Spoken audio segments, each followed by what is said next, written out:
Hello hello okay. Should I start? शुरू करें। और भी कहाँ गए लोग? सबको हिस्ट्री पढ़ा हुआ है क्या? पुराने वाले बैच में तो ठीक है, ठीक है ओके। तो हम लोग क्या पढ़ने वाले हैं? हिस्ट्री। अब चलो हिस्ट्री पढ़ने वाले हैं। तो कैसा हिस्ट्री पढ़ाऊँ मैं आपको? बहुत डिटेल में या वैसा हिस्ट्री जो एग्ज़ाम में आ जाए, या फिर कहानी, सिर्फ कहानी सुनाऊँ? आप बताइए, क्योंकि मैं यूपीएससी का फैकल्टी हूँ तो मुझे सारे मोड में आता है।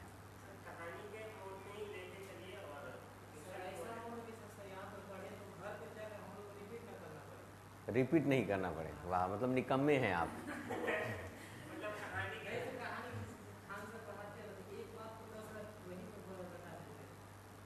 खान सर है ना, बिहार को और पीछे करेंगे क्या?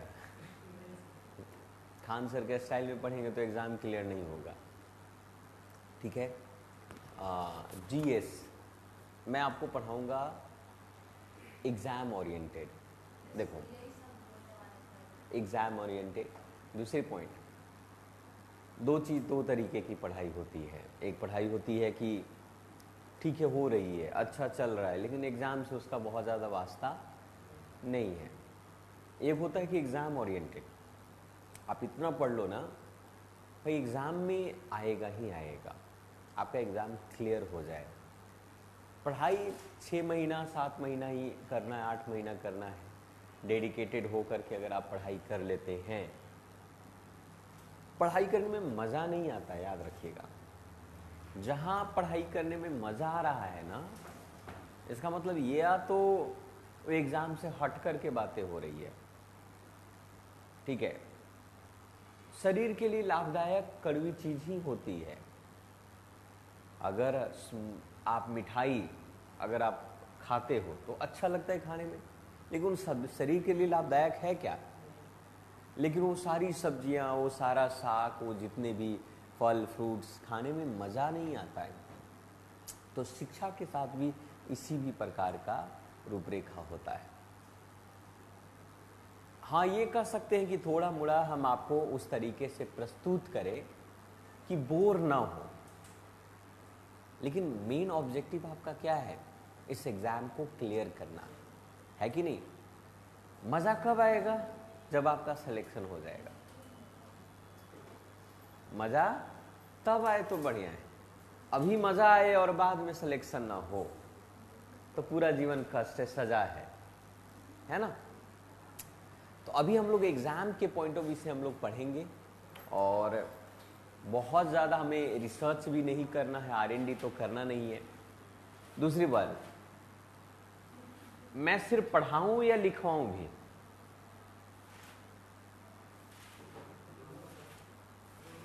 दोनों। लिखना पसंद है आपको, है ना? आपको है या नहीं? नहीं। लिखने से क्या होता है, पहले मैं भी लिखवाने के मूड में नहीं रहता था, लेकिन लिखने से आपको प्रैक्टिस होती है, आपको चीज़ें याद होती है। तो मैं क्या करूँगा, आपको साथ साथ में लिखवाऊँगा भी। ठीक है। मैं चाहूँ तो मैं आपको PPT PDF ये सब दे दूँ, कोई बहुत बड़ी बात नहीं है, हमारे लिए सब बने हुए हैं। ठीक है। तो मैं चाहूँगा कि लिखवाऊँ। किस भाषा में लिखना पसंद करेंगे, हिंदी और इंग्लिश या बोथ?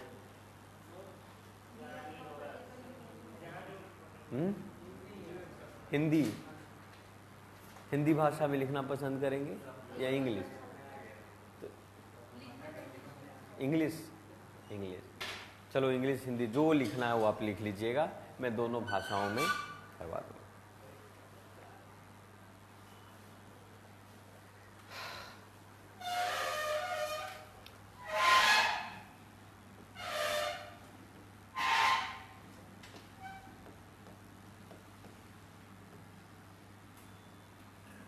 है ना? इतिहास। हम पढ़ने वाले हैं इतिहास, यानी कि अंग्रेजी में इसको क्या बोलते हैं?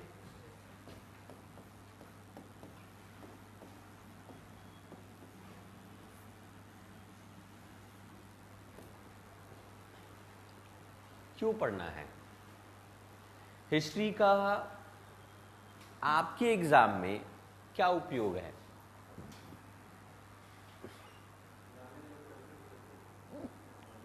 पुराने लोग कैसे?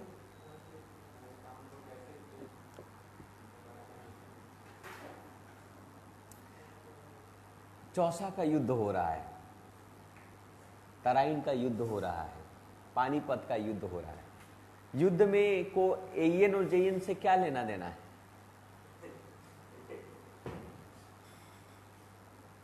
बताइए। स्ट्रैटेजी। हिस्ट्री, इतिहास जो है ना, चाहे जो आर्ट्स है, हमें जीवन जीना सिखाता है। हमें ये बताता है कि जो गलतियां पास्ट में हुई है, जो कदम पास्ट में उठाए गए हैं और उसका परिणाम ये हुआ, तो आने वाले कल को भी आप अपने जीवन में अगर इस प्रकार की चुनौतियां आए तो उस समस्या का समाधान कैसे कर पाओगे, है कि नहीं? पहले के ज़माने की तकनीकी आप लोगों ने देखा होगा। पहले न इलेक्ट्रिसिटी था, न इंडस्ट्रियलाइजेशन था। इसके बावजूद भी विदाउट ऊर्जा, अपने स्किल के माध्यम से, तकनीकी के माध्यम से, आज तो एसी फ्रिज है ना, है कि नहीं? एसी फ्रिज आजकल क्या नहीं है? सारे सुख सुविधाएं हैं। लेकिन आप याद करो, उस जमाने में हवा महल देखा है आप लोगों ने? हवा महल में एसी फ्रिज कूलर की जरूरत नहीं है, जबकि राजस्थान सबसे ज्यादा गर्मी वाला इलाका है। पहले के बनाने की तकनीकी कितनी विशिष्ट थी कि बिना एसी फ्रिज के लोग जो है आसानी से ठंडे, मतलब गर्मी में ठंडा और ठंडा में गर्म। पता है, रात को फ्रीज न होने के बावजूद भी 30 डिग्री सेंटीग्रेड पर बर्फ जमा लेते थे। आप सोच रहे हैं कि बर्फ जमाना, बर्फ कितने डिग्री पर जमता है? 0 डिग्री पर, माइनस पे ना। लेकिन 30 डिग्री के सेंटीग्रेड पर बर्फ जम सकता है क्या, अगर मौसम तापमान इतना हो तो? लेकिन उन्होंने ऐसा कर दिखाया। ये हमें सीखने की जरूरत है। ऑयल से, किरोसिन से पंखा कैसे चलाए जाते हैं, उन्होंने चलाया। तो इतिहास हमें हर तरीके की तकनीकी से लेके सब कुछ बताता है। इतिहास को हम लोग क्या बोलते हैं? हिस्ट्री। हिस्ट्री को आप कैसे डिफाइन करेंगे? क्या है इतिहास? इतिहास क्या है? ऐसे साधारण भाषा में देखो तो इति जोड़ बीती। इति का मतलब होता है कहानी, और बीती का मतलब होता है ओल्ड, मतलब पुराना, यानी कि कालखंड। अब सवाल यह है कि कहानी और इतिहास में क्या अंतर है? आप बचपन में दादी माँ ने आपको कहानियां सुनाया है? सुने? आपने कहानी बचपन में सुने हैं कि नहीं सुने? अच्छा लगता था? क्या वो कहानी को हम इतिहास कह सकते हैं? बताइए, कह सकते हैं क्या? तो इतिहास क्या है? पर हम कैसे समझेंगे सर कि रियल स्टोरी है ये? एक राजा था, एक रानी थी। राजा रानी के बीच में जो भी कुछ हुआ, उसकी घटनाएं, क्या वो वास्तविक है या नहीं, हमको कैसे पता चलेगा? क्या उसको हम इतिहास कहेंगे? रामायण में हनुमान जी जो है समुद्र पार कर गए, क्या वो इतिहास है? क्या बंदर समुद्र लांघ सकता है, उड़ सकता है? क्या उसको इतिहास मानेंगे?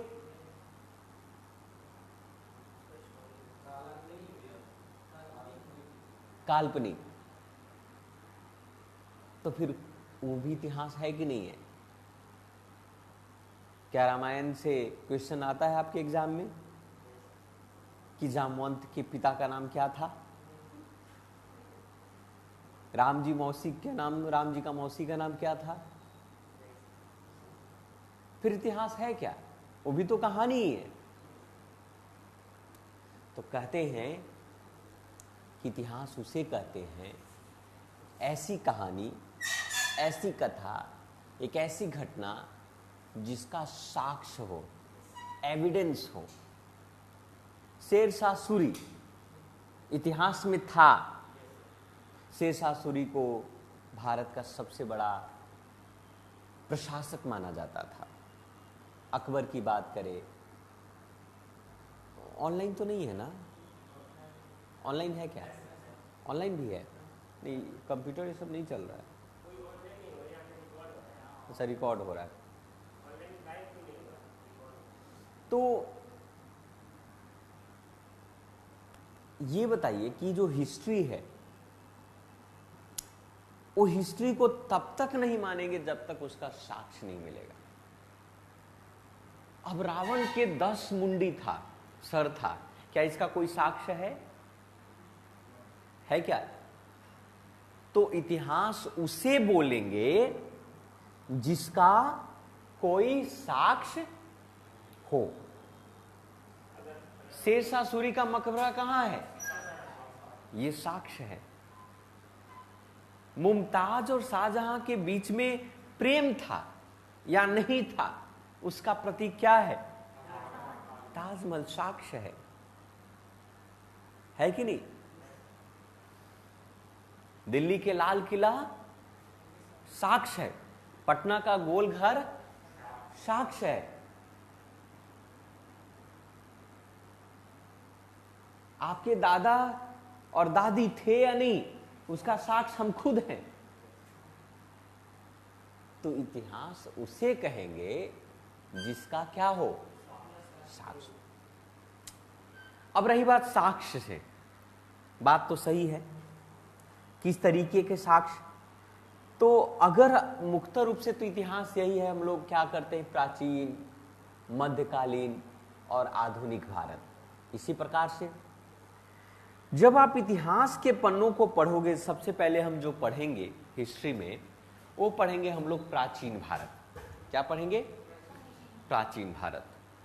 और जब आप प्राचीन भारत पढ़ोगे तो भारतीय इतिहास को के जानने के मुक्त रूप से जो स्रोत हैं, यानी कि 3 प्रकार से भारतीय इतिहास को जाना जा सकता है।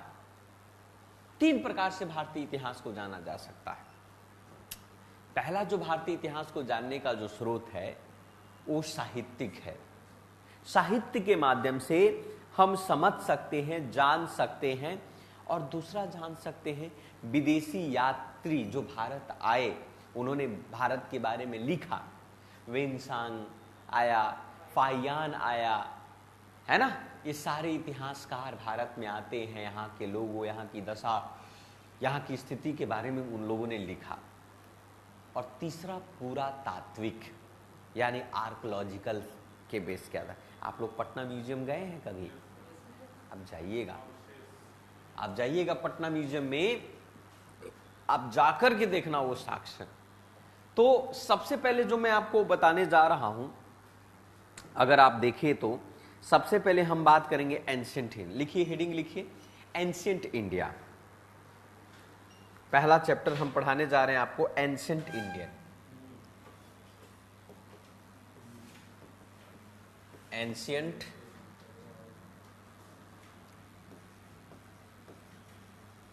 इंडिया, है ना? प्राचीन भारत, हिंदी में क्या इसको बोलते हैं? प्राचीन भारत। प्राचीन भारत। अब मुक्त रूप से इसके जो सोर्स हैं, जानने के स्रोत हैं, 3 प्रकार से जाने जाते हैं। पहला इसका जो है सोर्स है साहित्यिक सोर्स, जिसको हम लोग बोलते हैं लिटरेरी सोर्सेज। हिंदी में उसको हम लोग बोलते हैं साहित्यिक स्रोत। दूसरा जो है, जिसे हम लोग बोलेंगे फॉरेन अकाउंट। फॉरेन अकाउंट्स को हम लोग बोलते हैं विदेशी यात्रियों के विवरण। और तीसरा जो सोर्स है जिसको हम लोग बोलते हैं पुरातात्विक, पुरातात्विक यानी कि आर्कियोलॉजिकल सोर्स, हिंदी में उसको हम लोग बोलते हैं पुरातात्विक स्रोत। ये मुख्य रूप से 3 प्रकार के स्रोत हमारे पास हैं सर, है ना। पहला लिटरली सोर्स, साहित्यिक स्रोत, दूसरा फॉरेन अकाउंट्स, तीसरा जो है आर्कियोलॉजिकल।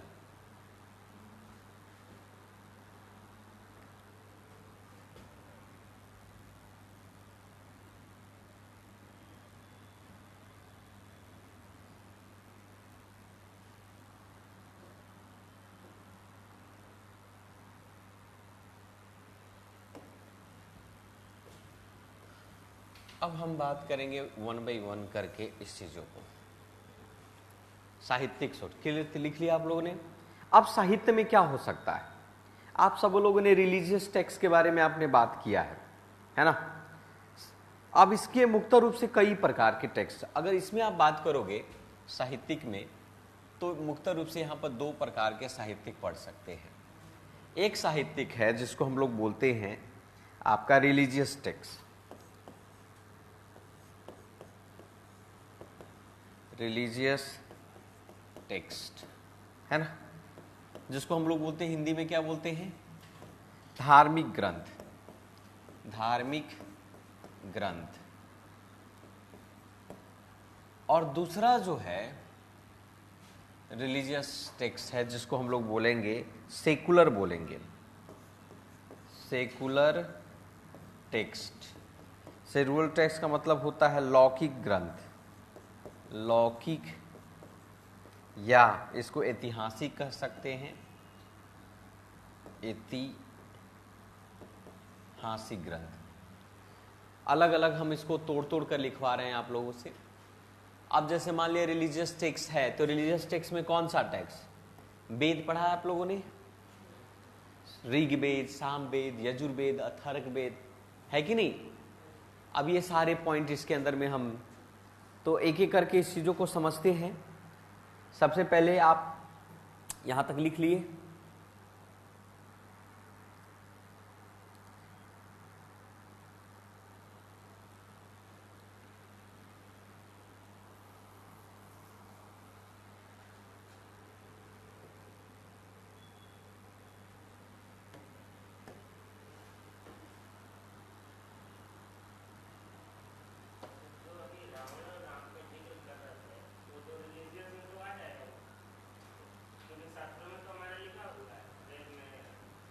जो राम रावण की बात कर रहा था, है ना, उसको रिलीजियस टेक्स्ट तो बोलते हैं, लेकिन उसका कोई साक्ष्य नहीं मिला, इसीलिए इस ग्रंथ को एपिक कहा गया।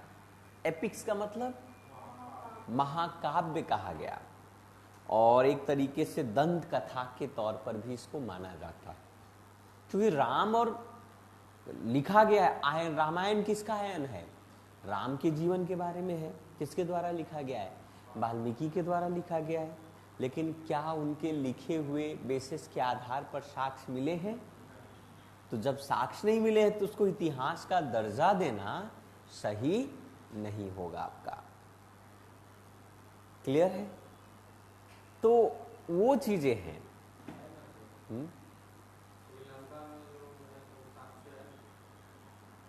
वो साक्ष्य अपूर्ण साक्ष्य है।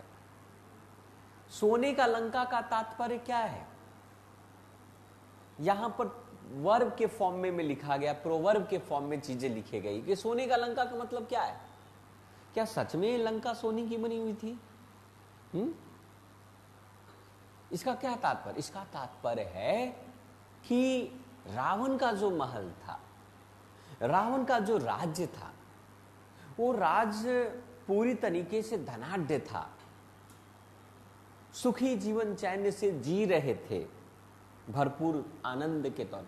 भारत सोने की चिड़िया थी, इसका क्या मतलब है? हम खाद्य और खाद्य संपदा से हम भरे थे, हमें किसी भी प्रकार की कोई कमी नहीं थी। तो रामायण और महाभारत हमारे लिए प्रेरणा का स्रोत हो सकता है। मोरल स्टोरी के तौर पर यह कह सकता है कि हमें राजा होना चाहिए तो राम की तरह, भाई होना चाहिए तो लक्ष्मण और भरत की तरह, है कि नहीं? पत्नी होनी चाहिए तो सीता की तरह, लेकिन पति राम की तरह नहीं होना चाहिए। याद रखिएगा, राम को एक अच्छे पति के रूप में नहीं देखा जाता है। राम मर्यादा पुरुषोत्तम है, राम राजा बढ़िया है, राम राजा बहुत बढ़िया है, राम प्रशासक बहुत बढ़िया है, राम भाई बहुत बढ़िया है, राम आज्ञाकारी पुत्र हैं कि जो पिता के कहने पर वो, लेकिन राम पति अच्छे नहीं है। क्यों पति अच्छे नहीं है सर? क्योंकि जिस पत्नी ने पूरा जीवन उनके साथ जंगल में बिताया, किसी कारणवश किसी दूसरे के चंगुल में आना, क्योंकि राम को उस पत्नी के प्रति अविश्वास है, अविश्वास था, तब तो अग्नि परीक्षा की गई। अग्नि परीक्षा का तात्पर्य ऐसा नहीं है कि सीता को अग्नि में प्रवेश किया करवाया गया था। प्रोवर्ब में अग्नि परीक्षा का मतलब कठिन परीक्षा, कई प्रश्न, कई साक्ष्य दिए गए, कई राम पोसेसिव हैं, थोड़ा सा शक्की टाइप के हैं, या तो कहो कि भाई उनके यहाँ इतना रहा तो तुम अशुद्ध हो चुकी है, तुम मेरे लायक नहीं हो। अग्नि परीक्षा में पास होने के बाद राम ने क्या किया? एक्सेप्ट किया। लेकिन फिर से ओवर थिंकर हैं, थोड़ा घमंडी हैं, वो पति के रूप में कुछ एक व्यक्ति के कहने पर, एक ऐसे प्रजा के कहने पर उसने अपनी पत्नी को जंगल में फिर से भेज दिया। जंगल में क्या, एक तरीके से देश अपने राज्य से ही निकाल दिया ना, राज्य से निकाल दिया। क्या राम को अपने पत्नी के प्रति इतना भी विश्वास नहीं था? जब था भी, फिर कहा जाता है कि फिर युद्ध किसके लिए हुआ? राम ने सीता के लिए युद्ध किया था, किसके लिए युद्ध किया था? तो राम उस पर कहते हैं कि मैं राम सीता के लिए युद्ध नहीं किया, वो अपनी मर्यादा के लिए युद्ध किया, उन्होंने अपने प्रतिष्ठा के लिए युद्ध किया। मतलब पत्नी से बड़ा उनके लिए महत्वपूर्ण है उनकी प्रतिष्ठा, उनका। दूसरी बात, गर्भवती पत्नी को जंगल में भेज देना, जंगल में किसी प्रकार से जीवन यापन करती है, काटती है, फिर पुत्र का जन्म होता है, पुत्र राज्य में जाता है, तो अब पुत्र पर भी फिर से सीता के प्रति शक पैदा होना, ये डीएनए टेस्ट करवाने की बात होती है कि ये दोनों पुत्र मेरे कैसे हैं, इसको प्रूफ दो कि मेरे ही पुत्र हैं। आप समझ रहे हैं हमारी बात को? फिर वो धरती में समाने और इन सभी चीज। तो पूरी रामायण को जब एनालिटिकल के मेथड से आप देखोगे तो राम एक शानदार राजा हैं। राम, आप समझ रहे, क्या नींद आ रही है? क्यों? रात भर पानी पियो ना। इतिहास का क्लास है, ध्यान से समझोगे, चीजों होगा तो बहुत कुछ समझने को मिलेगा।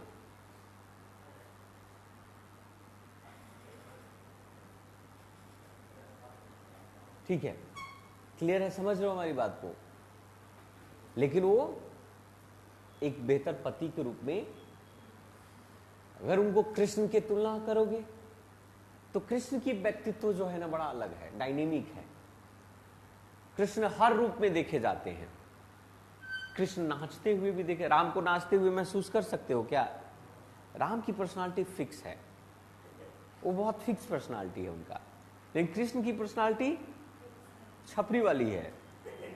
आप समझ सकते हो, उस जमाने के झंझिया है वो हर रूप में देख सकते हो कृष्ण को। कृष्ण नाचते भी हैं, कृष्ण गाते भी हैं, बजाते भी हैं, मारते भी हैं। कृष्ण एक अच्छे पति भी हैं, अच्छे प्रेमिका भी हैं, अच्छे बेटा भी हैं, शासक भी हैं। आप समझो, कृष्ण नेता भी हैं, है ना? कृष्ण नेता भी हैं। आप सोचो, कृष्ण स्ट्रैटेजिक भी है, वो मोटिवेशन हर तरीके। कृष्ण को इसीलिए 16 गुण में कहा गया। एक परफेक्ट जो व्यक्ति होता है ना, वो कृष्ण है। वो बताएं कि जीवन के हर फेज को डायनेमिक रूप से जीना चाहिए। कृष्ण समय आने पर रन छोड़ कर भाग जाते हैं, इसीलिए रन छोड़ कहा गया। कृष्ण देखा कि भाई, उसने ये बताया कि तुम रिजिड रहोगे तो मारे जाओगे, तुम चाहे भगवान ही क्यों ना हो। जरासंध के युद्ध के दौरान कृष्ण कई बार रन छोड़कर भाग गए। आप देखो, कई बार उसके आधार पर उसने रन छोड़ करके भाग गए, युद्ध में भाग गए। तो कृष्ण जो है ना, बहुत बुद्धिजीव है। कृष्ण की पर्सनालिटी बहुत डायनेमिक है। कृष्ण कहता है कि रिजिड मत बनो, समय के अकॉर्डिंग काम करो। समय जो डिमांड कर रहा है, अब मान लिया कि हमारे पास 10,000 सेनाएं हैं, हम युद्ध के लिए लड़ रहे हैं। आप 10,000 सेनाओं में से देखा कि ज्यादातर सामने वाला जो है हम पर हावी हो गया, उसके साथ सेनाएं 1,00,000 सेनाएं। तो ये बुद्धि कहती है कि 1,00,000 सेना के सामने 10,000 सेना टिक पाएगी क्या? साइड निकलो ना, हम उसके बराबर की सेना इकट्ठा करेंगे तो फिर युद्ध करेंगे। जान रहे तो जान है तो जहान है। कृष्ण वो भी है। कृष्ण की पर्सनालिटी बहुत डायनेमिक है। तो कृष्ण हमें सिखाते हैं कि समय आने पर भागना पड़े भागो, प्रेम करना तो प्रेम भी करो। विवाह करना, लव मैरिज किया उन्होंने, वो भी भागा के लाए थे अपनी पत्नी को कि भाई व्यक्तिगत जीवन ज्यादा इंपॉर्टेंट है पहले, है कि नहीं? बाद में समय में संभल जाएगा। कहां दूसरे कुरुक्षेत्र में लड़वा दिए परिवार को, और भी और तो और कहा कि टेंशन मत, तो हम अपना सेना देंगे तुमको, लड़ो। लेकिन बोला कि नहीं बोला? यहां तक ये भी अर्जुन को कह दिया कि भाई ये तो हमारे भाई है। भला युद्ध में कोई भाई हुई नहीं होता है, भाई होता तुम्हारे सामने गद्दा लेके खड़ा रहता क्या? मोटिवेशन। बोला, अर्जुन भी बोला ये भी बात तो सही है, भाई रहता तो गद्दा लेके खड़ा रहता। ये अभी तुमको सारे जितने भी लोग दुश्मन है समझो के। और तो और ये भी कह दिया कि जो भी लोग मर रहा है ना, वो मैं ही मर रहा हूं, जी भी रहा हूं मैं ही जी रहा हूं, सब लोग मैं ही हूं। तो कृष्ण जो है ना, 16 गुण से उनकी पर्सनालिटी बहुत अच्छी। इंसान को कृष्ण के रूप में बनना बहुत कठिन है। तो कृष्ण क्या है? ज्ञान है। उन्होंने ज्ञान के बारे में बात किया है। राम, उन्होंने कहा है कि जीवन राम की तरह जीना चाहिए, मर्यादा में रहकर।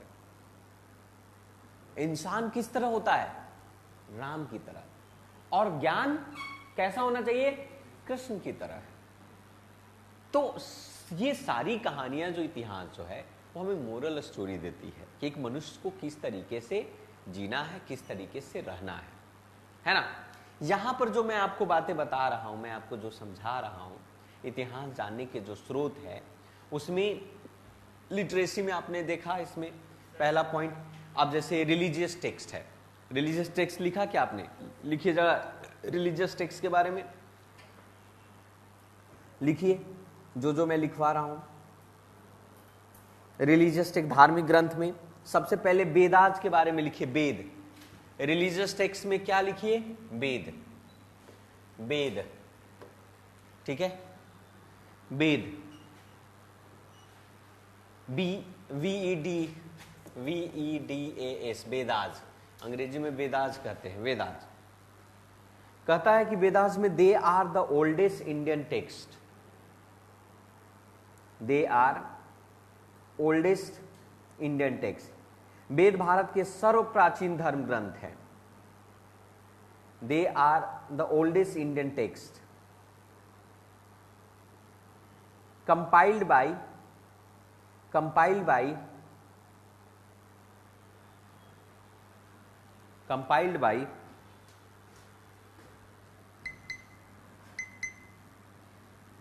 लिखिए, compiled by Maharshi Krishna, compiled by महर्षि महर्षि है, मतलब महर्षि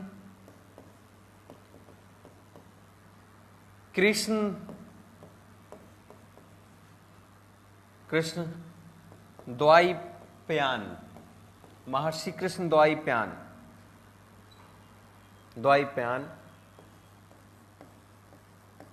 वेदास किसके द्वारा कंपाइल किया गया? महर्षि कृष्ण द्वैपायन वेदास, महर्षि कृष्ण द्वैपायन वेदास, है ना। ये भारत के सबसे प्राचीनतम ग्रंथ है जिसका संकलन महर्षि कृष्ण द्वैपायन के द्वारा किया गया। जिसका संकलन किसके द्वारा किया गया?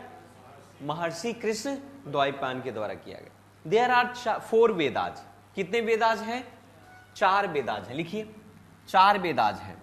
There are 4 Vedas, 4 Vedas, 4 Vedas. पहला वेदास का नाम ऋग्वेद।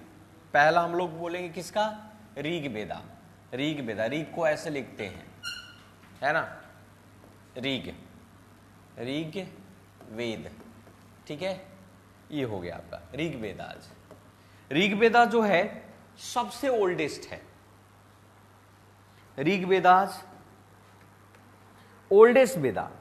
ऋग्वेदा क्या है? ओल्डेस्ट वेदा, सबसे पुराना वेदा, ओल्डेस्ट वेदास। कितने मंडल है इसमें? कॉन्टेन 10 मंडल्स, 10 मंडल है इसमें।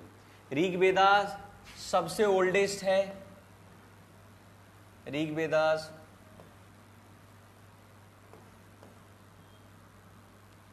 Oldest Vedas, oldest Vedas contain 10 mandals. कितने भागों में बांटा गया है? 10 मंडल में बांटा गया है। मंडलाज, 10 मंडलाज। कितने इसमें सूक्त हैं? 1028 सूक्ताज, 1028 तख्ताज, है ना। गायत्री मंत्र के बारे में सुना है आप लोगों ने? गायत्री मंत्र किस मंडल से लिया गया, किस वेद से लिया गया है? ऋग्वेद से लिया गया। तो लिखिए ऋग्वेदा सबसे पुराना वेदा है, सबसे पुराना वेदा है ऋग्वेदा। ऋग्वेद सबसे पुराना है, ठीक है। 10 मंडल में विभाजित किया गया है। ऋग्वेद को कितने मंडल में डिवाइड किया गया है? 10। सबसे पुराना वेद है। 10 मंडल में विभाजित किया गया है। 10 मंडल में विभाजित किया गया है। 1028 सूक्ताज है उसमें। सूक्ताज मतलब वर्ष, है ना। 1028 मंत्र एक तरीके का। 1028 सूक्ताज, SUKT या सूक्ताज है ना। गायत्री मंत्र पता है ना? ओम भूर्भुवस्सुवः तत्सवितुर्वरेण्यं भर्गो देवस्य धीमहि धियो यो न प्रचोदयात्। तो गायत्री मंत्र तीसरे मंडल से लिया गया है। गायत्री मंत्र तीसरे मंडल से लिया गया है। गायत्री मंत्र तीसरे मंडल से लिया गया है। गायत्री मंत्र तीसरे मंडल से लिया गया है ना। ऋग्वेद के 10वें मंडल में वर्ण सिस्टम के बारे में बात करता है। ऋग्वेद के 10वें मंडल में वर्ण संरचना के बारे में बात की गई है। ऋग्वेद के 10वें मंडल में वर्ण सिस्टम, वर्ण जानते हो?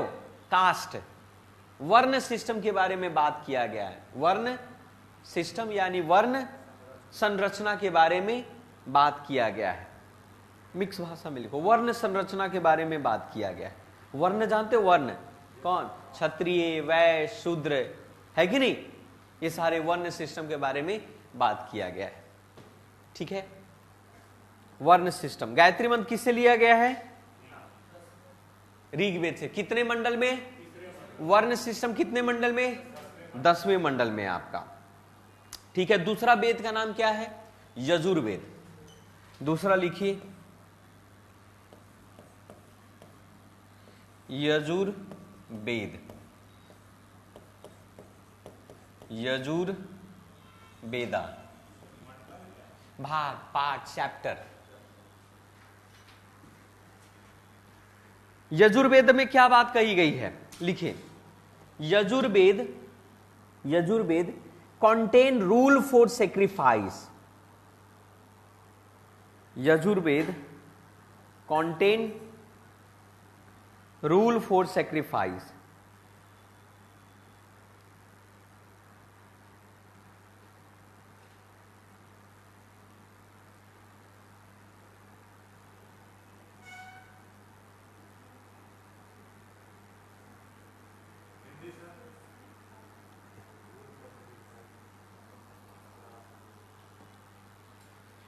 यजुर्वेद हिंदी में यज्ञों के नियम, यजुर्वेद यज्ञों के नियम, हिंदी में लिखिए। यजुर्वेद यज्ञों के नियम गद्य और पद दोनों सम्मिलित है। यजुर्वेद हिंदी के नियम गद्य और पद दोनों सम्मिलित है।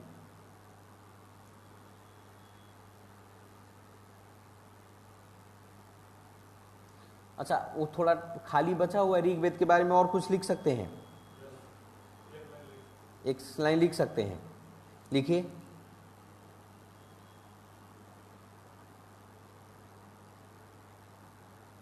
अच्छा, बाद में लिख लीजिएगा। यजुर्वेद में लिखिए। यजुर्वेद दो प्रकार के हैं, शुक्ल और कृष्ण। शुक्ल और कृष्ण, शुक्ल और Krishna. Yajurveda was divided in two part, Shukla और कृष्ण। पक्ष होता है ना, शुक्ल पक्ष और कृष्ण पक्ष, तो वैसे ही दो है आपका यजुर्वेद। शुक्ल यानी कि व्हाइट, कृष्ण यानी कि black. How to perform sacrifice, यही होता है यजुर के अंदर में, यजुर्वेद के अंदर में।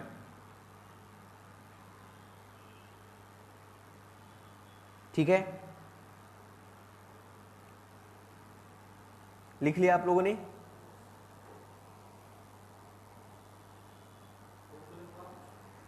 बताइए, बताइए वेद किसके द्वारा लिखा गया है? महर्षि कृष्ण द्वैपायन वेद व्यास। किसके द्वारा? हाँ, महर्षि कृष्ण द्वैपायन वेद व्यास के द्वारा लिखा गया। कितने वेद? 4 वेद। कौन कौन? ऋग्वेद, सामवेद, यजुर्वेद, अथर्ववेद। ऋग्वेद सबसे प्राचीन है। कितने मंडल? 10 मंडल। कितने सूक्त? 1028 सूक्त। तीसरे मंडल में क्या है? गायत्री मंत्र है। वर्ण सिस्टम किसमें है? 10वें मंडल में वर्ण सिस्टम है। यजुर्वेद में क्या बात करता है? नियम के बारे में, गद्य के बारे में, पद के बारे में, है कि नहीं? और तीसरा जो है, लिखिए सामवेद। नेक्स्ट है सामवेद।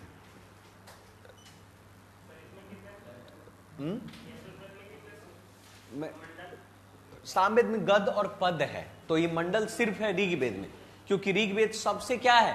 पुराना है। सबसे पहले क्या लिखा गया? ऋग्वेद लिखा गया। बाद में सब क्या हुआ? सामवेद, यजुर्वेद, अथर्ववेद, ये सब बाद में आया, लेटर वैदिक काल में आया। आगे चल करके हम वैदिक काल पढ़ेंगे, यानी वेद के काल, जिसमें वेदों की रचना हुई। तो वेदों की रचना का जो कालखंड है 2 है आपका, है ना? तो पहला जो कालखंड है जिसमें ऋग्वेद लिखे गए, इसीलिए तो ऋग्वेद के 10 मंडल हैं। नेक्स्ट लिखिए सामवेद। सामवेद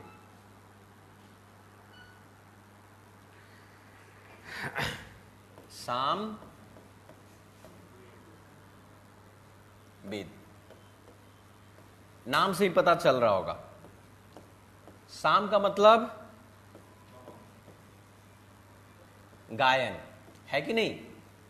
सामवेद का मतलब गायन। सामवेद किससे संबंधित है? वो बुक है, बुक्स है ना, of chants, books of chants, considered the father of Indian music। Bharat में जो संगीत की शुरुआत हुई ना, ये शुरुआत में जनक किसको माना जाता है?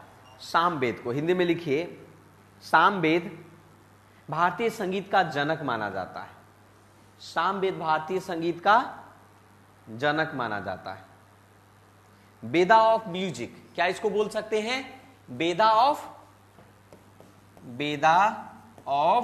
Music, Veda of music. हाँ, इंडियन लिख सकते हैं, वेदा ऑफ म्यूजिक है ना। सामवेद में वेदा ऑफ म्यूजिक, सिंगिंग है इसके बारे में, म्यूजिक से रिलेटेड है, तो इसको हम म्यूजिक बुक भी बोल सकते हैं। क्या बोल सकते हैं? म्यूजिक बुक भी बोल सकते हैं सामवेद को, है ना।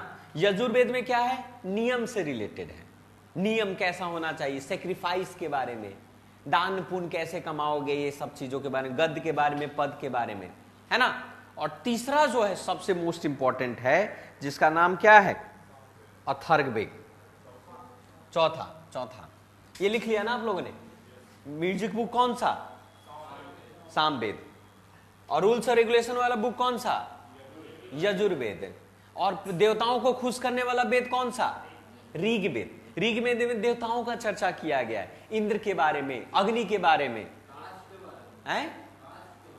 कास्ट, हाँ कास्ट के बारे में भी सब ऋग्वेद में मिल जाएगा, ए टू जेड। ऋग्वेद के बारे में और लिखवा दे डिटेल से, ठीक है, पहले ये लिख लो, ठीक है, ठीक है। अथर्ववेद आ जाओ। अथर्ववेद लिखिए, अथर्ववेद। अथर्ववेद जो है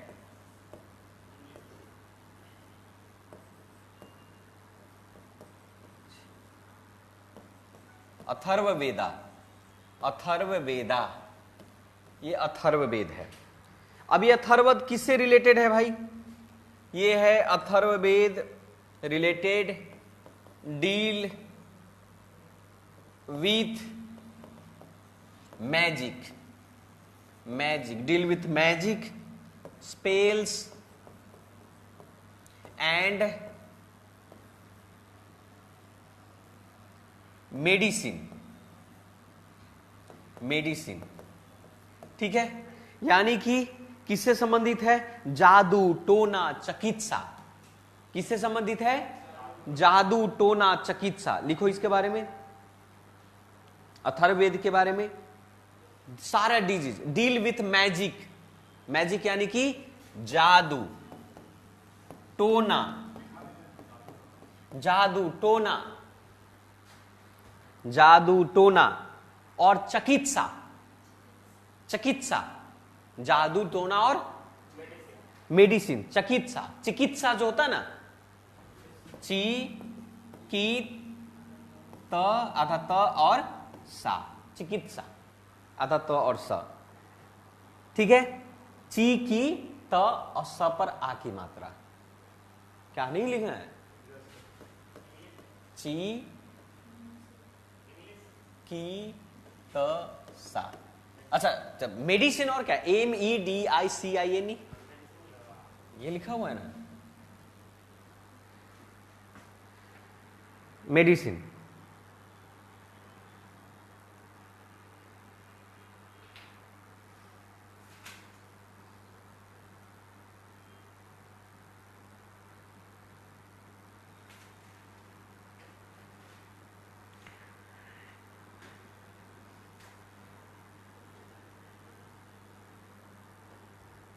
अब सुनो, सबसे ज्यादा क्वेश्चन किससे पूछेगा?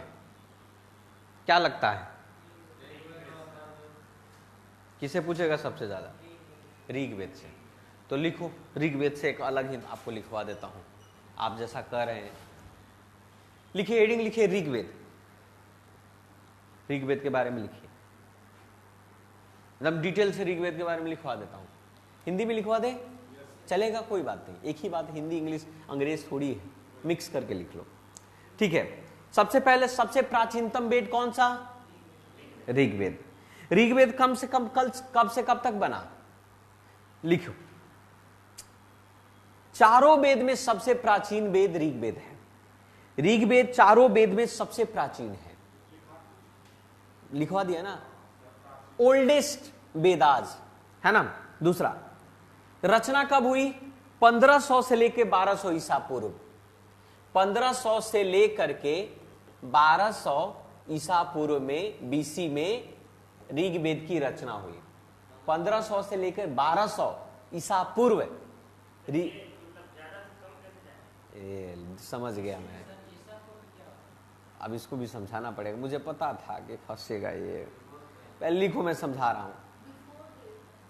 क्राइस्ट होता है बिफोर क्राइस्ट, है ना? क्या होता है? बिफोर क्राइस्ट, यानी यीशु मसीह के जन्म से पहले। हम आपको समझा रहे हैं, आपकी समस्या का समाधान। लिखिए, कितने हिम्स कितने हैं उसके अंदर में?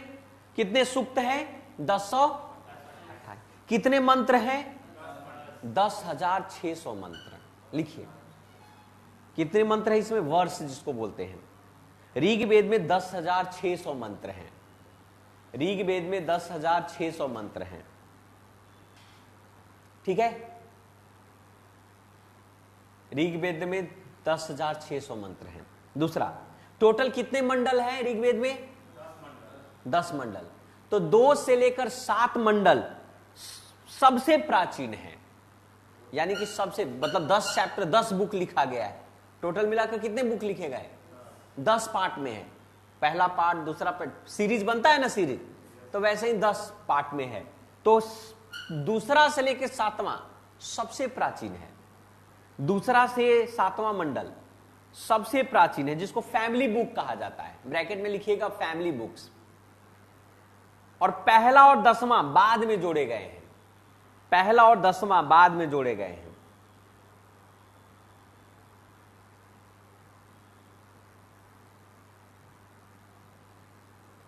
ठीक है?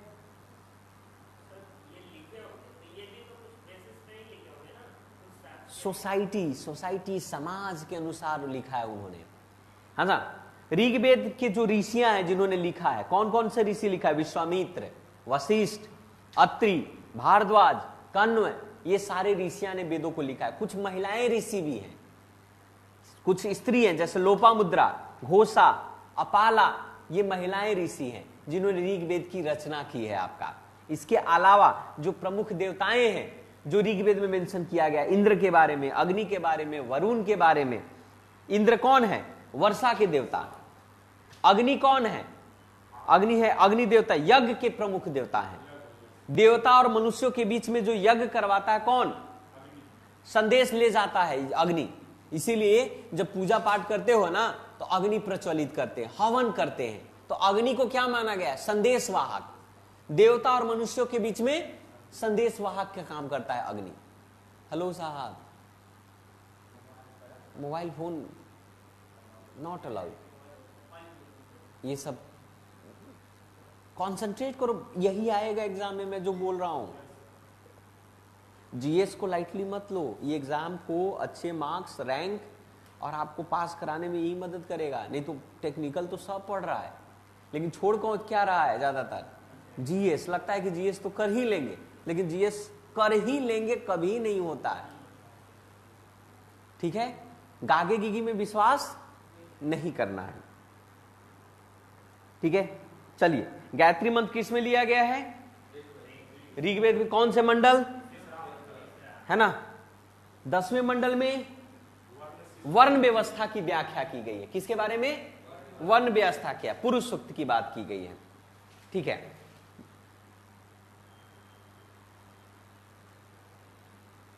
इतना काफी है कि और लिखवाऊं? कुछ लिखाओ, और लिखवाता हूं मैं आपको थोड़ा सा इसके। क्या से? पीपीटी से पढ़ा?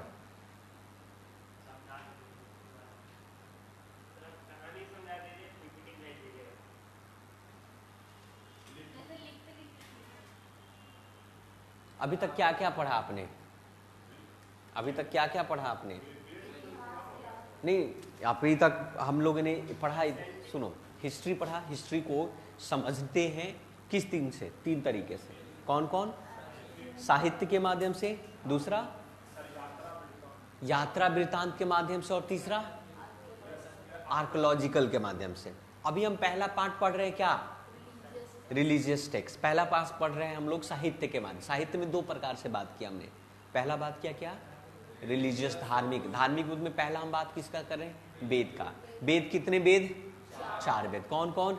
ऋग्वेद, सामवेद, यजुर्वेद, अथर्ववेद, है ना? ये 4 वेद। ऋग्वेद किससे संबंधित है भाई? मंत्रों के बारे में बात किया है, गायत्री मंत्र के बारे में बात किया है। सामवेद किससे संबंधित है?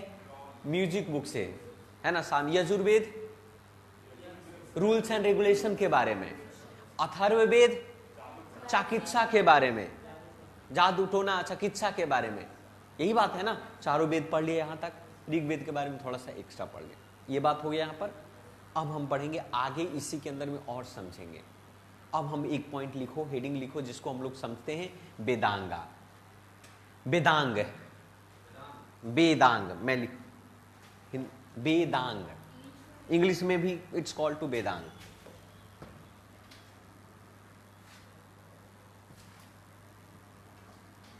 वेदांग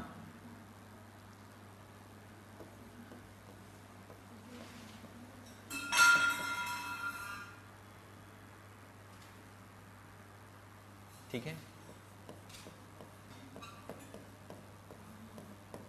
अब इसके बारे में थोड़ा सा पढ़ते हैं। वेदांग लिखिए, वेदांग के बारे में लिखिए। क्या? ओत्री, गोत्र,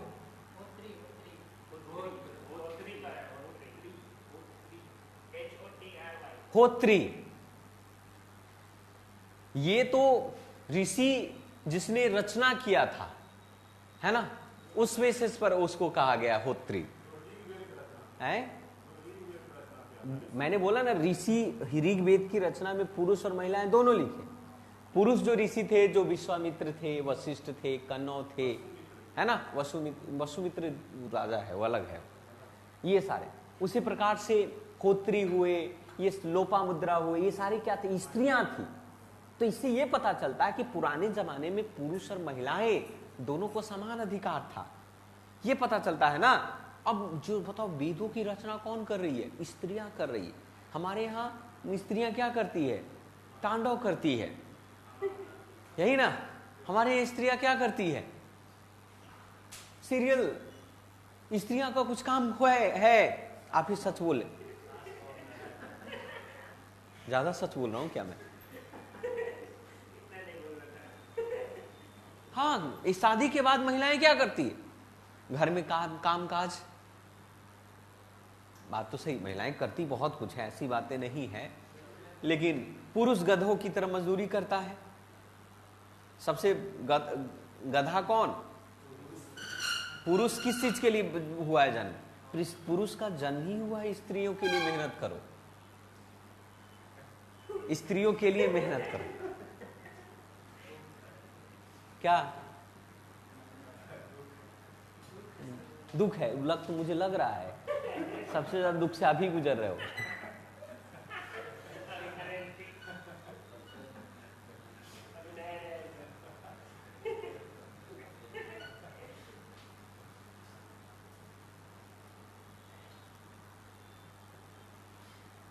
मन में ये चल रहा है, ये दुख खत्म काहे नहीं होता है? खत्म होगा, ठीक है।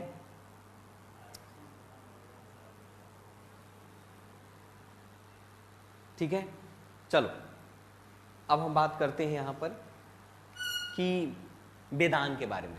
तो लिखिए, वेदांग के बारे में टोटल कितने वेदांग थे? 6 वेदांग थे। लिखिए 6 वेदांग, 6 इन नंबर, या हिंदी में लिखवाता हूं। लिखिए, वेदों को भली भांति समझने के लिए, वेदों को भली भांति समझने के लिए, वेदों को भली भांति समझने के लिए 6 वेदांगों की रचना हुई। 6 वेदांगों की रचना हुई। वेदों को भली भांति समझने के लिए 6 वेदांगों की रचना हुई। वेदों को भली भांति समझने के लिए 6 वेदांगों की रचना हुई।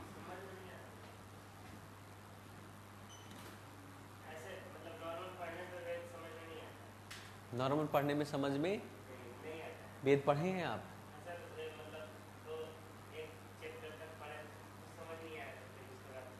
छोड़,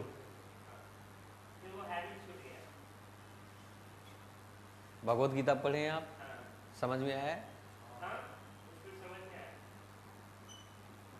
तो वो तो पहले वेदांग पढ़े आप। वेदों को समझने के लिए क्या चाहिए? यही बात हम बता रहे हैं ना अभी कि वेदों को समझने के लिए क्या पढ़ना होगा? वेदांग। वेदांग कितने प्रकार के? 6 प्रकार के वेदांग। कौन कौन? पहला लिखो।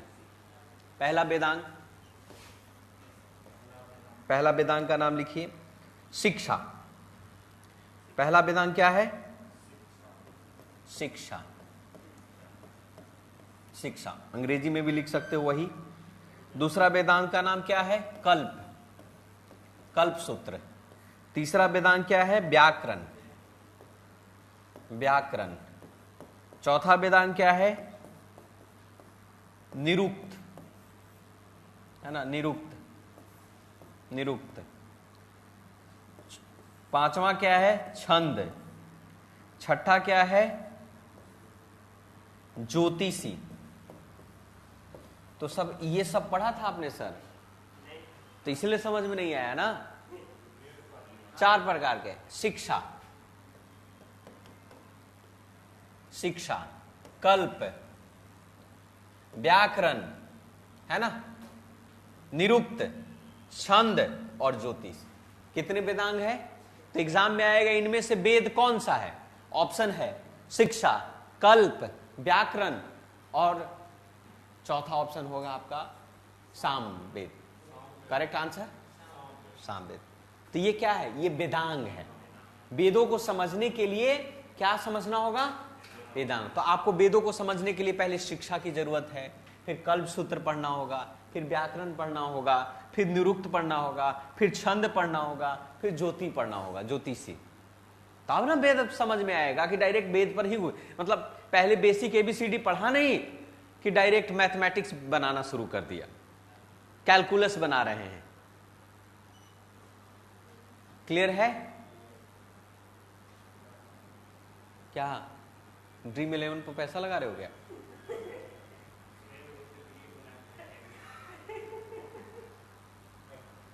आज कुछ भी हो सकता है। नेक्स्ट लिखिए पुराण। पुराण,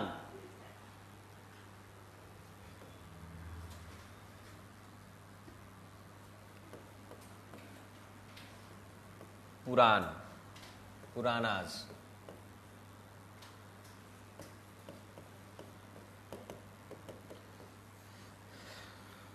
बताइए कितने पुराण हैं टोटल मिलाकर?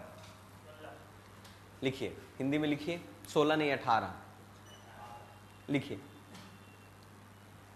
पुराण के रचयिता, पुराण के रचयिता लोम, पुराण के रचयिता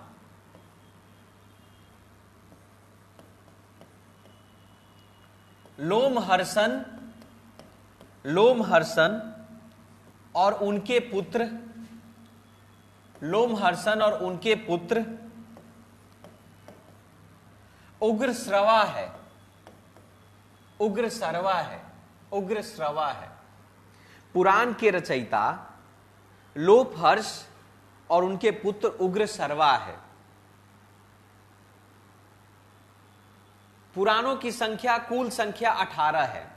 पुराणों की कुल संख्या 18 है। टोटल नंबर ऑफ पुराण 18 है। सबसे ओल्डेस्ट पुराण कौन सा? सबसे ओल्डेस्ट पुराण कौन सा पुराण है? सबसे ओल्डेस्ट मत्स्य पुराण, मत्स्य पुराण। यानी कि सबसे, मत्स्य पुराण सबसे प्राचीन और प्रामाणिक है।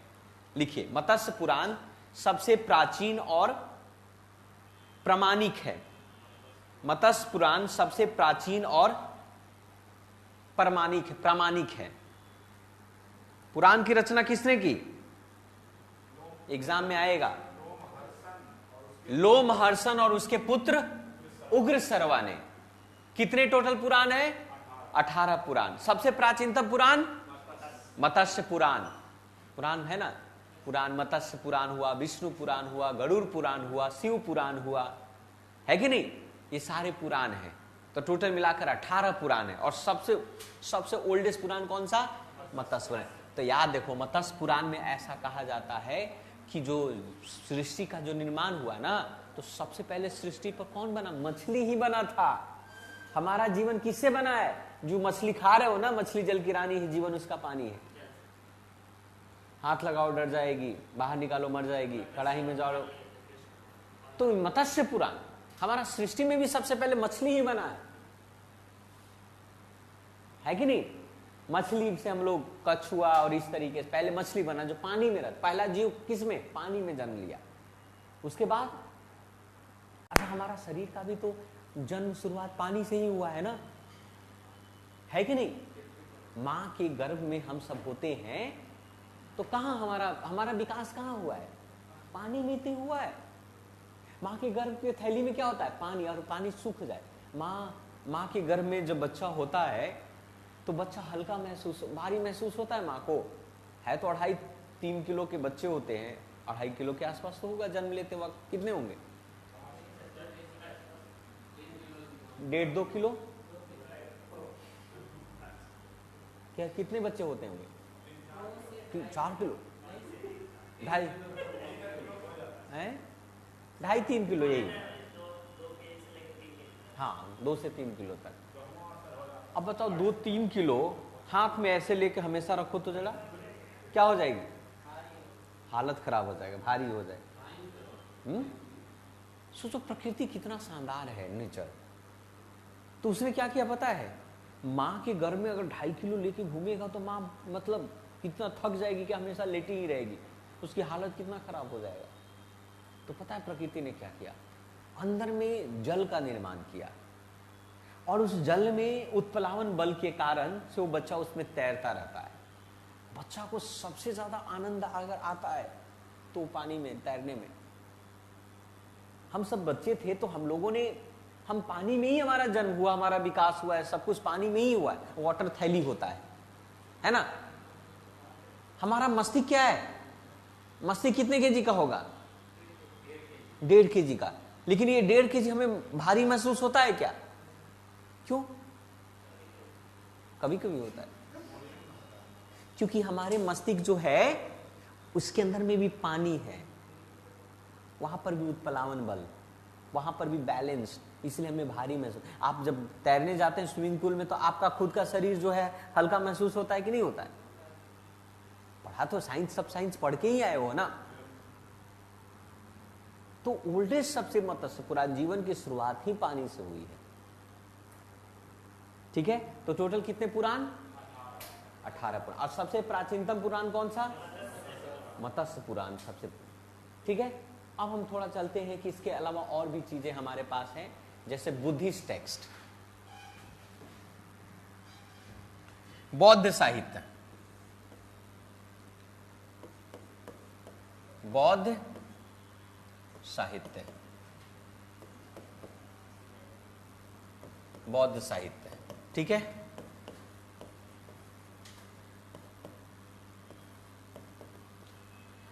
बुद्धिस्ट टेक्स्ट लिखिए। बुद्धिस्ट के जो प्रमुख टेक्स्ट जिससे हमें इतिहास के बारे में जानकारी मिलता है वो कौन कौन सा टेक्स्ट है? एक है आपका जातक। जातक का नाम सुना है आप लोगों ने? जातक, अच्छा हमेशा खाने के बारे में सोच रहे। लिखिए, जातक में बुद्ध के पूर्ण जन्म की कहानी है। जातक में बुद्ध के पूर्ण जन्म की कहानी है। जातक, जातक, हाँ, बुद्ध के पूर्व जन्म की कहानी है। पूर्व जन्म, पहले जन्म का, पहले जन्म का। जातक में बुद्ध के पूर्व जन्म की कहानी है। ठीक है, नेक्स्ट लिखिए, त्रिपिटक। त्रिपिटक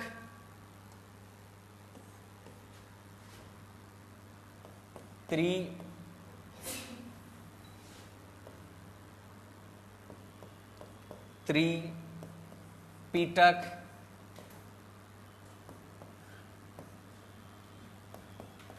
विनय, दूसरा सूत, और तीसरा अभिधम। अभिधम। देखो, बुद्ध के 3 सबसे प्रमुख ग्रंथ था, जिसका नाम क्या था? जिसको क्या कहा जाता था? त्रिपिटक कहा जाता था। ये 3 सबसे प्रमुख ग्रंथ कौन कौन है? विनय पिटक, सूत पिटक और अभिधम पिटक। क्लियर है? कौन कौन सा? त्रिपिटक बुद्ध के हैं, विनय पिटक, सूत पिटक, अभिधम पिटक। आपके एग्जाम में आएगा, इनमें से सूत पिटक कौन सी ग्रंथ है? पुराण है, जैन ग्रंथ है, हिंदू ग्रंथ है या बौद्ध ग्रंथ? हाँ, तो अभी हम किसके बारे में पढ़ रहे हैं? बौद्ध साहित्य के बारे में। तो बौद्ध साहित्य में जातक है, किस कौन सी ग्रंथ है? बुद्ध ग्रंथ है, बौद्ध के ग्रंथ है। इसमें जातक में किस चीज के बारे में बात किया गया है? बुद्ध के जन्म की कहानियां हैं, पूर्व जन्म की कहानियां हैं। बुद्ध के अलावा भी 3 बुद्ध से संबंधित है, विनय पिटक, सूत पिटक और अभिधम पिटक। क्लियर है? कोई दिक्कत नहीं।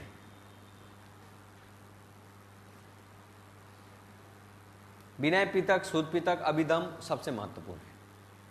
नेक्स्ट लिखिए जैन सूत्र। जैन नेक्स्ट है आपका जैन। Jain text, Jain text. जैन के बारे में जानते हो ना?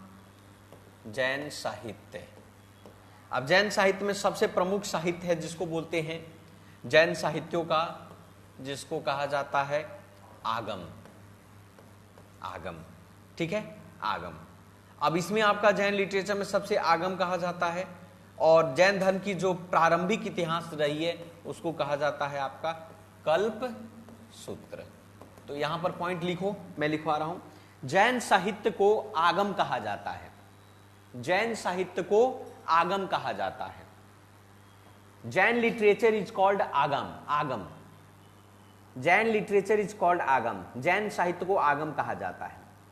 जैन धर्म का प्रारंभिक इतिहास कल्प सूत्र से ज्ञात होता है। जैन धर्म का प्रारंभिक इतिहास कल्प सूत्र से ज्ञात होता है।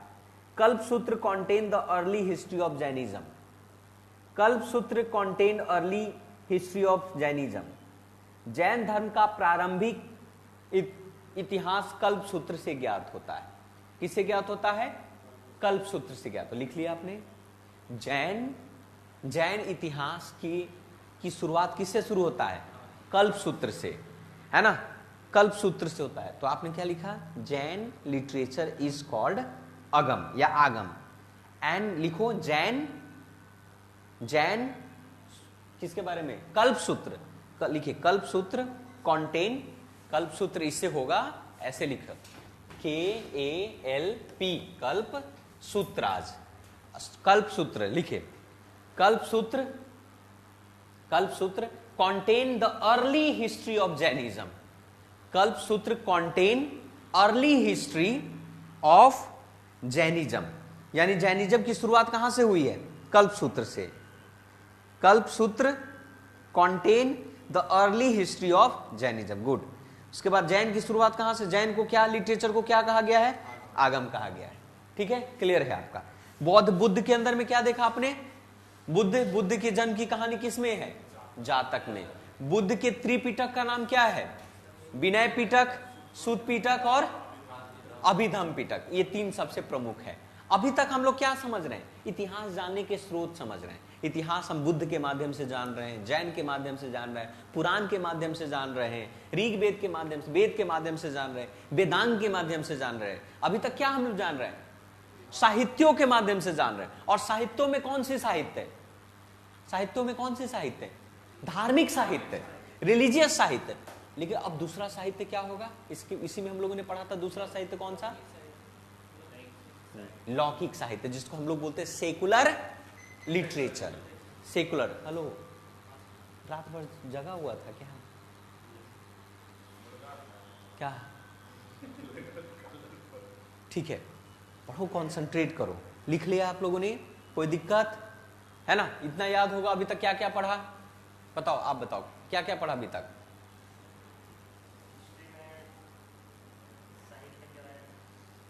हिस्ट्री के जानने के कितने स्रोत? 3 स्रोत। कौन कौन से?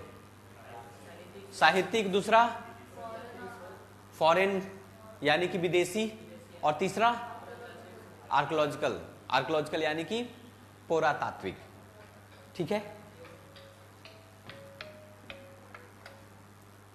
कि नहीं? क्लियर है यहां तक? अभी तक हम क्या पढ़ रहे थे? जैन पढ़ रहे थे। अब हम पढ़ेंगे secular text. Secular text, secular text, आगे भी फॉरेनर भी आएगा। सेकुलर टेक्स्ट, लौकिक ग्रंथ या ऐतिहासिक ग्रंथ।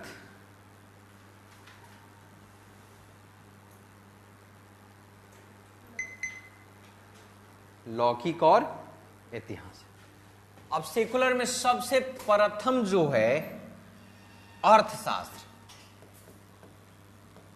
अर्थशास्त्र किसने लिखा?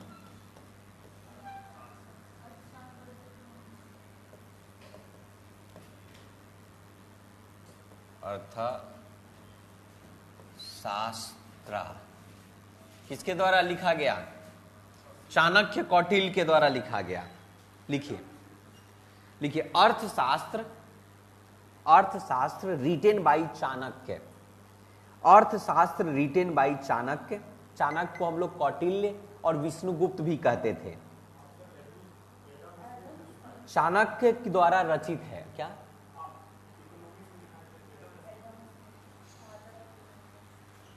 एडम स्मिथ को लिखवाया था मैंने अर्थशास्त्र नहीं।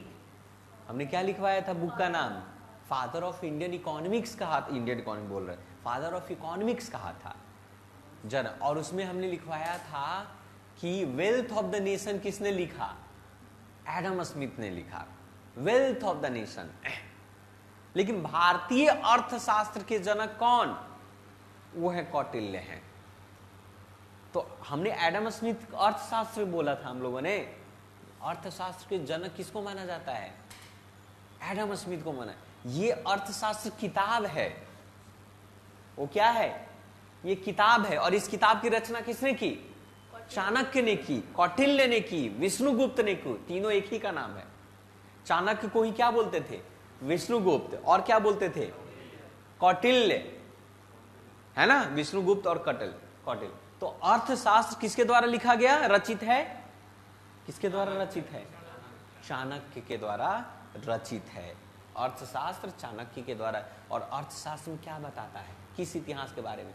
मौर्य शासनकाल के बारे में बताता है, अशोका के बारे में बताता है, मौर्य किस तरीके के था, मगध कैसा था, पाटलिपुत्र के बारे में बताएगा, यहाँ की धरती कैसी थी, किस तरीके की थी।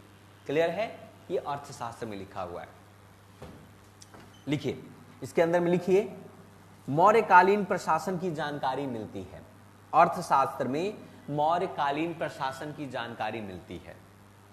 अर्थशास्त्र में मौर्य प्रशासन की जानकारी मिलती है। मौर्य प्रशासन की जानकारी मिलती है। मौर्य प्रशासन की जानकारी मिलती है।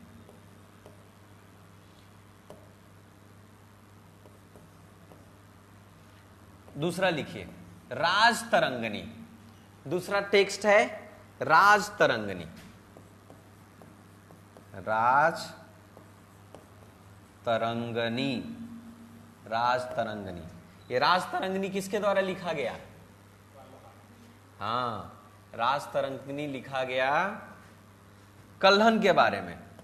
कल, है ना? हाँ ना, कल्हन के बारे में लिखा गया।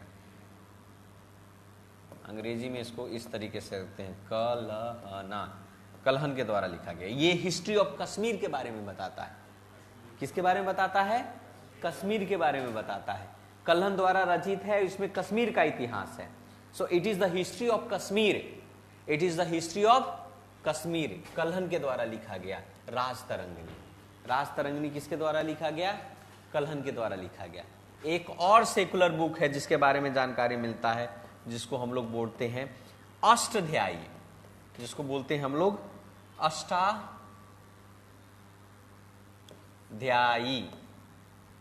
अष्टाध्यायी, अष्टाध्यायी,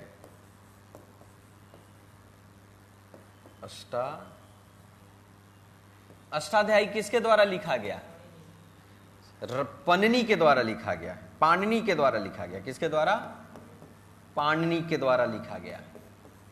ये पाणिनि, पाणिनि ये किस तरीके का बुक है? संस्कृत व्याकरण है। ये संस्कृत व्याकरण है। लिखिए, the first book of Sanskrit grammar, first book of Sanskrit grammar, व्याकरण का की प्रथम पुस्तक है ये। इतिहास में व्याकरण की प्रथम पुस्तक कौन? पाणिनि के द्वारा लिखा गया। ये पाणिनि शुरुआती में बहुत मूर्ख थे। करत करत अभ्यास के जड़ीमती होत सुजान, और रसरी आवत जात ते शिल्पे पड़त। इन्हीं पाणिनि के द्वारा कहा गया था। ये व्याकरण का फर्स्ट ग्रामर बुक, वरदराज के नाम से जाना जाता था। मूर्ख वरदराज की कहानी पढ़ा है? वही मूर्ख वरदराज आगे चल करके अष्टाध्यायी के रचयिता पाणिनि बने। पाणिनि बने। बचपन में नहीं पढ़ा ये सब कहानी? बताओ, मुझे सब याद है, आप भूल गए।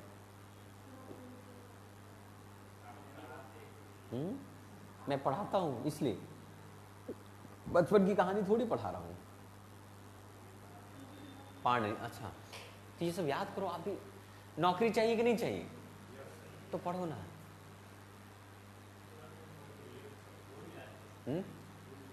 भूल जाते हैं तो फिर वो आपको भूल जाएगा।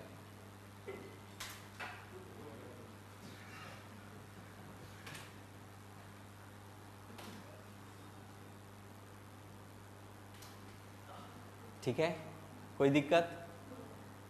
तो सेकुलर टेक्स्ट पढ़ लिया। कौन कौन?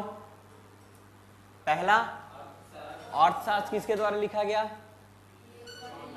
कौटिल्य। फिर उसके बाद राजतरंगिणी कल्हण के द्वारा। अष्टाध्यायी पाणिनि के द्वारा। अब चलो दूसरा पर चलते हैं। पहला हमने ये कंप्लीट कर लिया पढ़ाओ। दूसरा पढ़ाओ जिसको क्या बोलते हैं? फॉरेन अकाउंट्स, विदेशी यात्री।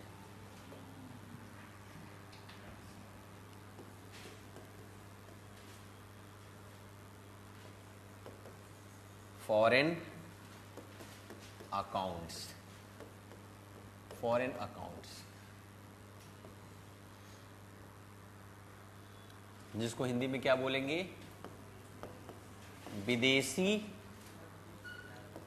यात्रियों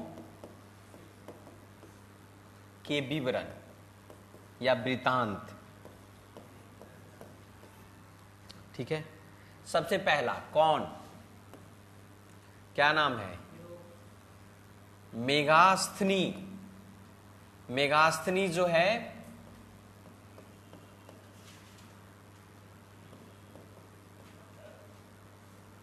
कौन था? मेगास्थनीज। मेगास्थनीज, मेगास्थनी ने क्या लिखा था? कौन सा बुक लिखा था मेगास्थनी ने? इंडिका। क्या लिखा? लिखो, पहला लिखो, पॉइंट लिखो, मैं लिखवा रहा हूं। Ambassador of Seleucus Nicator, Hindi में भी ये लिखवा रहा हूं। Ambassador of Seleucus Nicator to Chandragupta Maurya's court. Seleucus Nicator का राजदूत। लिखिए, सेलुकस लिखिए, S ELEUCUS, Seleucus. Ambassador of Seleucus Nicator, NICACATOR, Nicator, to Chandragupta Maurya's court. Chandragupta Maurya's court, Chandragupta Maurya's court. ठीक है, नेक्स्ट पॉइंट लिखिए। Ambassador of Seleucus Nicator to Chandragupta Maurya's court.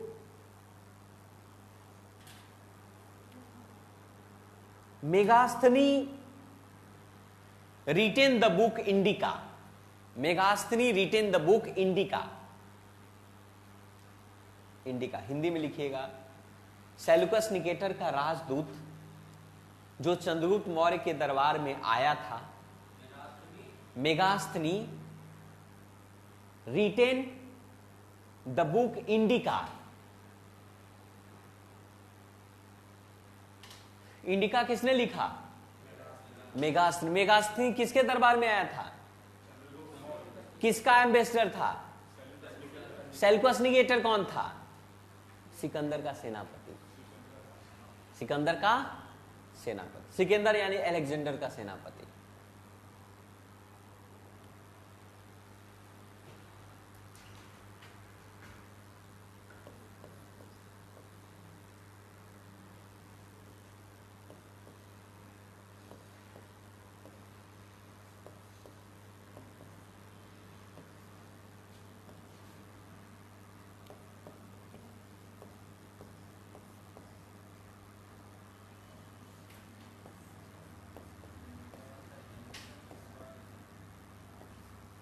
क्या बोल रहे हो?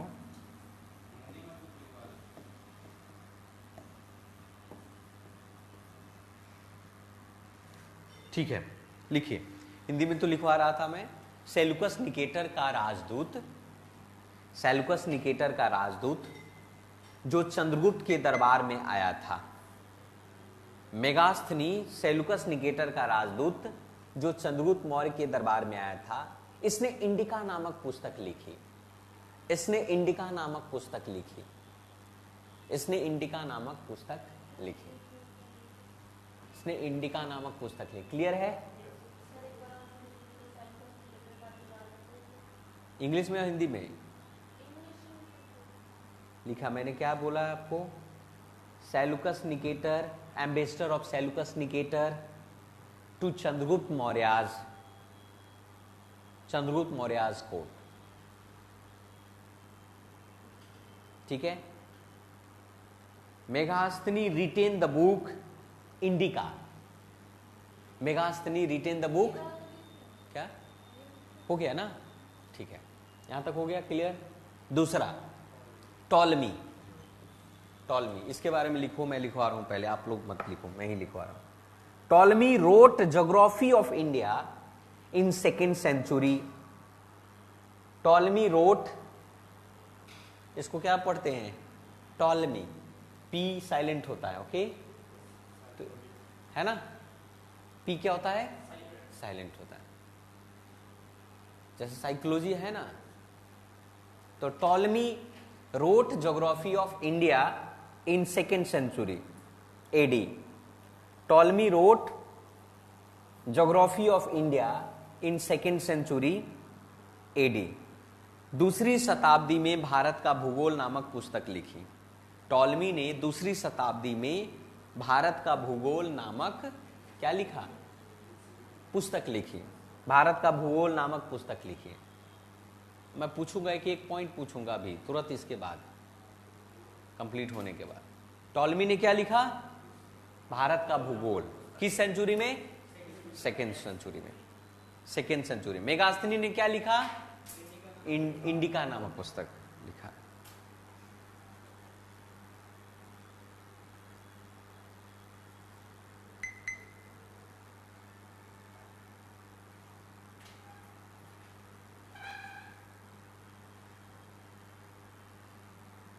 Next,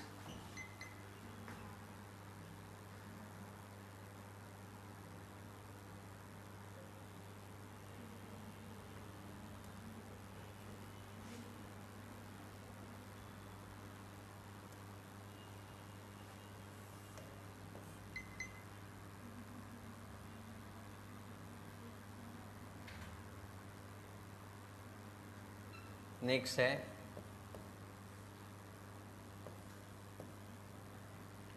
Fahien.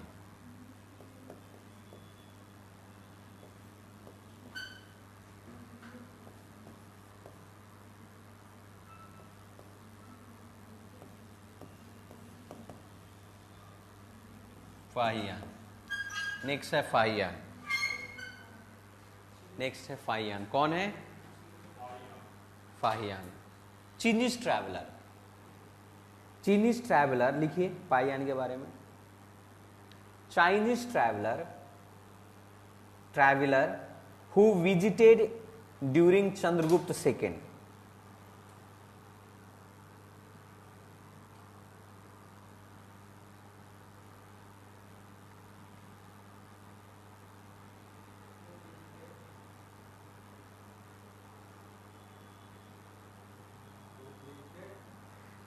Chinni traveler who visited during Chandragupta second region. Chandragupta second region. चिन्नी यात्री जो चंद्रगुप्त द्वितीय के दरबार में आया था। चिन्नी यात्री जो चंद्रगुप्त द्वितीय के दरबार में आया था। चिन्नी यात्री जो चंद्रगुप्त द्वितीय के दरबार में आया था।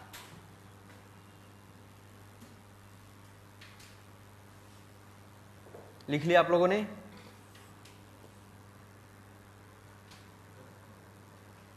चिन्नी यात्री जो चंद्रगुप्त द्वितीय के दरबार में आया था, है ना। Next, Hiuen Tsang. Xuanzang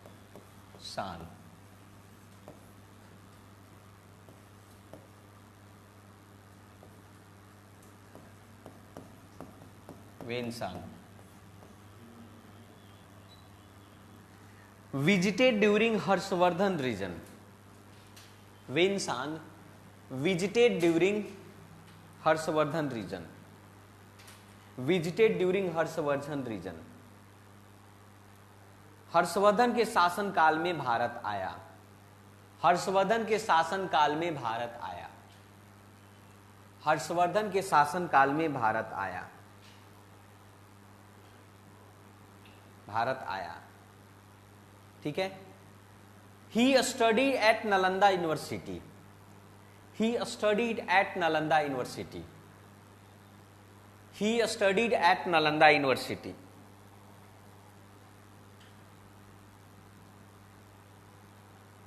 He studied at Nalanda University. He studied at Nalanda University.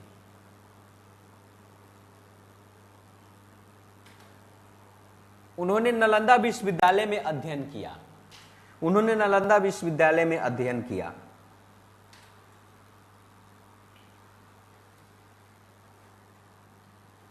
ठीक है, नालंदा विश्वविद्यालय में अध्ययन किया।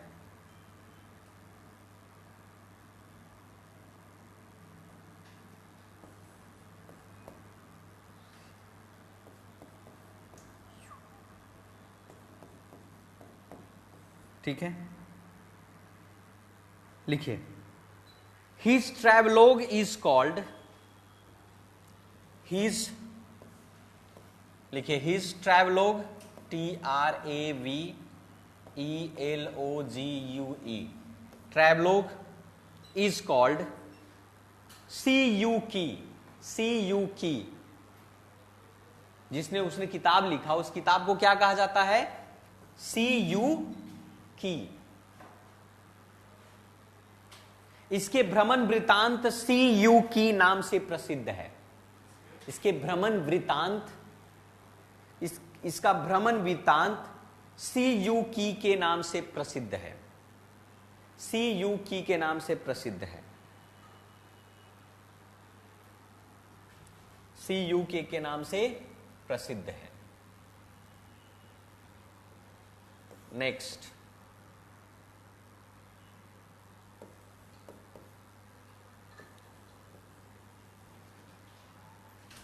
नेक्स्ट है अलबरूनी।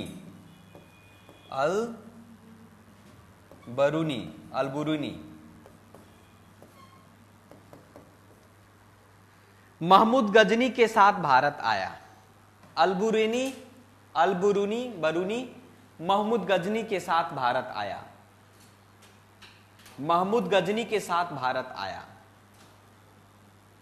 अलबरूनी महमूद गजनी के साथ भारत आया। उसने जो किताब लिखी, उस किताब का नाम है तहकीक ए हिंद। तहकीक ए हिंद।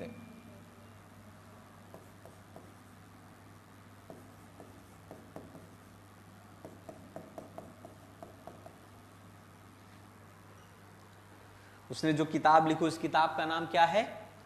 तहकीक ए हिंद। तहकियात होता है ना, तहकियात, खोज, तो वे तहकीक ए हिंद नामक किताब लिखी। किसने? अलबुरेनी किसके शासन का, किसके साथ आया था वो? महमूद गजनी के साथ साथ आया था, महमूद गजनी के साथ आया था। क्लियर हो गया? आपका नाम?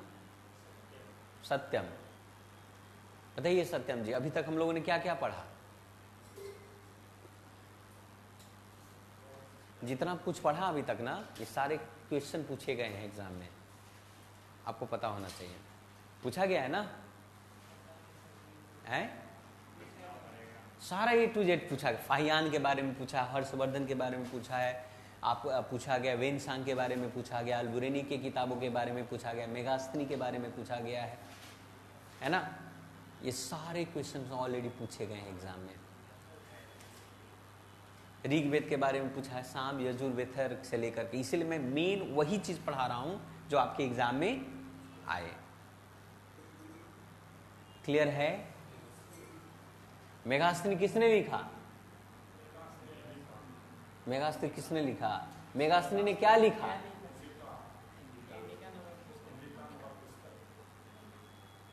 हर्षवर्धन के शासनकाल में कौन आया था? नरेंद्र शाह, वेनसांग। अलबुरेनी ने किताब क्या लिखा? किस किताब को लिखा अलबुरेनी ने? तहकीक ए हिंद। चाणक्य किताब का नाम?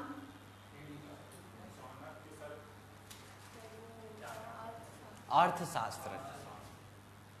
बताओ। टॉलमी ने क्या लिखा?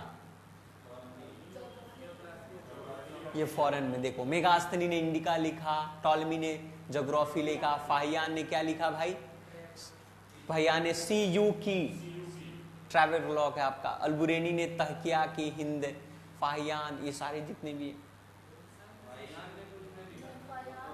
फाहियान ने अपनी किताबों में ये बातें कही, जो भी वो भी तो था ट्रैवलर है।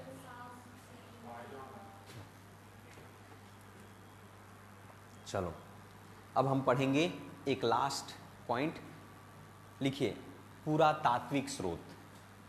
पुरातात्विक स्रोत। उसके बाद फिर हम 10 मिनट के आपको ब्रेक देंगे, ठीक है ना? फिर फ्रेश हो जाना, 10 ही मिनट, इससे ज्यादा नहीं।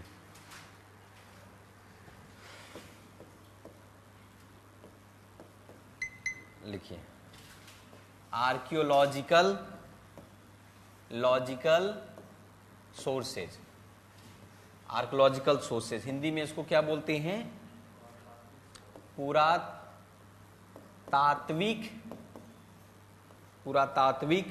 स्रोत। लिखिए, पुरातात्विक स्रोत के बारे में थोड़ा सा लिखो। The study of inscription is called, the study of inscription is called, the study of inscription is called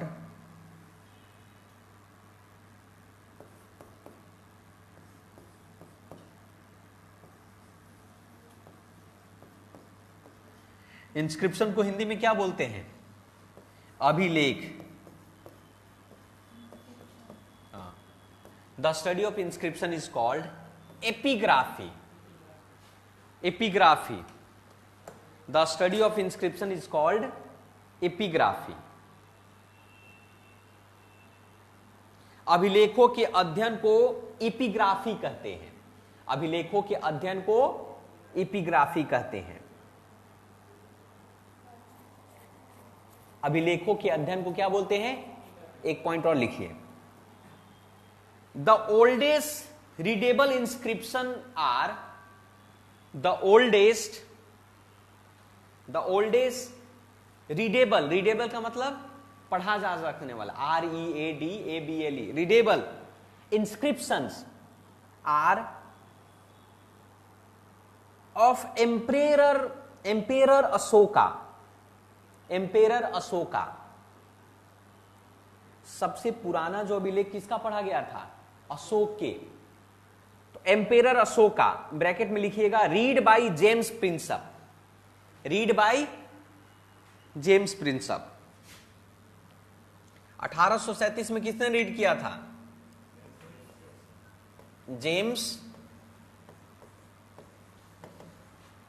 Prinsep के द्वारा, जेम्स प्रिंसेप के द्वारा कब किया गया था? 1837 में। 1837 में लिखिए, लिखिए रीड बाय जेम्स प्रिंसेप इन 1837, इन 1837 हिंदी में लिखिए। अभिलेखों के अध्ययन को इपिग्राफी कहते हैं, लिख लिया? लिखिए, सबसे पुराने पढ़ने योग्य अभिलेख अशोक के हैं। सबसे पुराने पढ़ने योग्य अभिलेख अशोक के हैं, जिन्हें 1837 में, जिसे 1837 में जेम्स प्रिंसेप ने पढ़ा था, जिसे 1837 में जेम्स प्रिंसेप ने पढ़ा था। ठीक है, जेम्स प्रिंसेप ने पढ़ा था। तो आर्कियोलॉजिकल सर्वे जो है, ये देखो जो मैंने आपको पढ़ा रहा हूं, ये देखो यहां से फिर से थोड़ा समझ दो, ऐसे समझो, ऐसे समझो।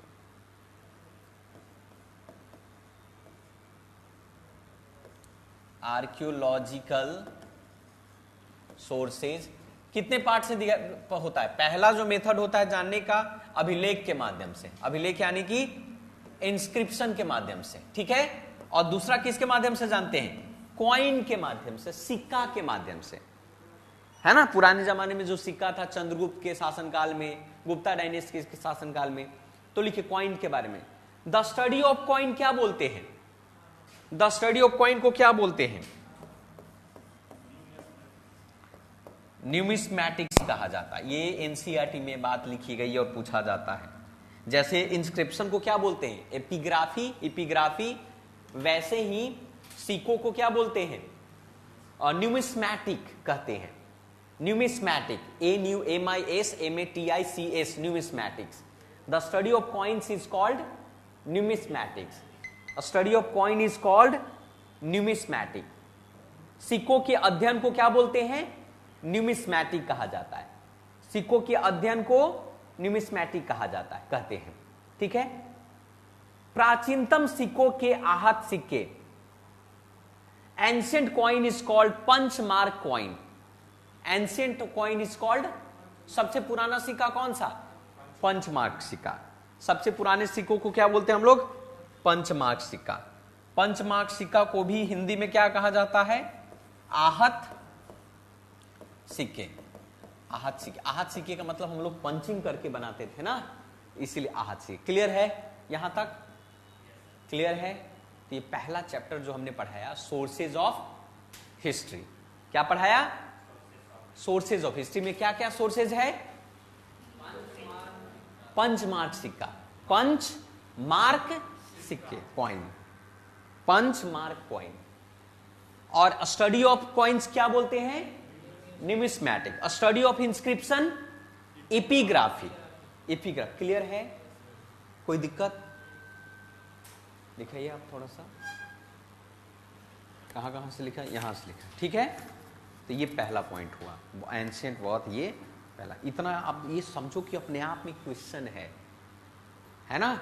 ये सारा क्या है? क्वेश्चंस के फॉर्मेट में मैं लिखा रहा हूं आपको, जो आपके एग्जाम में आता है ना, उसी के फॉर्मेट में मैं लिखा रहा हूं, ठीक है।